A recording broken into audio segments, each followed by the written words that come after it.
These are the faces of 21 people that have been convicted today for child abuse. This was a paedophile ring, the biggest that has ever been discovered by West Midlands Police.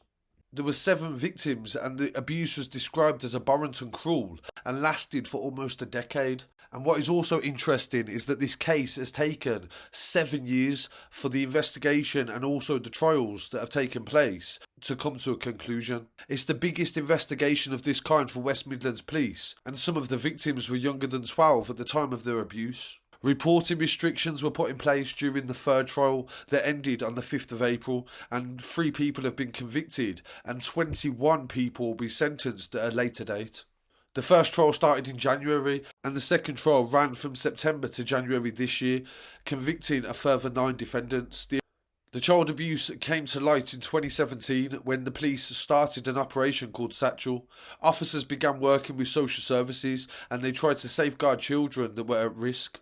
Police conducted 70 interviews in a quest to bring the offenders to justice.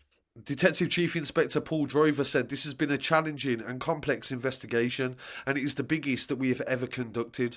At the heart of this are 7 children that suffered horrendous abuse at the hands of these people, and the paedophile ring was believed to have been based in Walsall in the West Midlands. The Crown Prosecutor said in a statement that the offenders in this case perpetrated the most awful catalogue of sexual abuse and caused physical harm and also psychological harm to the victims.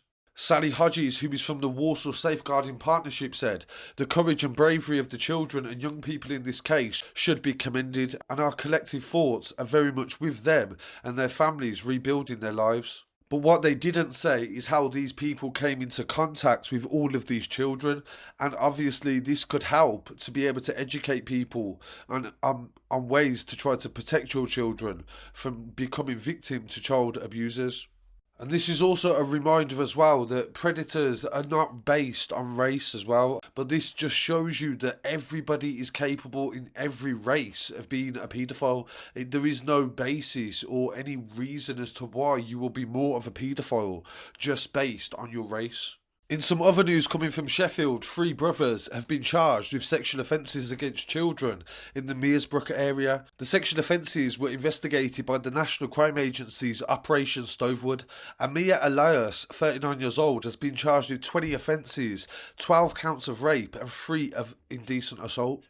Kamar Ilas, aged 36, has been charged with 5 offences and 1 count of rape, and Cameron Ilas, 35, has been charged with 4 counts of engaging in sexual activity with a child. The offences relate to 4 children and they are alleged to have taken place between 2003 and 2007. They appeared on the 29th of March at Sheffield Crown Court and will reappear again this month. And these offences are relating to children that are connected to the Rotherham sex scandal several years ago, and I cover that story in the reaction that I did to the Tommy Robinson Telford documentary, where I go into depth into Rotherham, Telford and all the other different cases that have got a lot of public attention. So really appreciate you joining me for this story. Please don't forget to send your stories to news@scarcitystudios.com and I'll get back to you as soon as possible. Please don't forget to subscribe if you're new to the channel and follow on social media on Instagram, Twitter, Facebook and TikTok.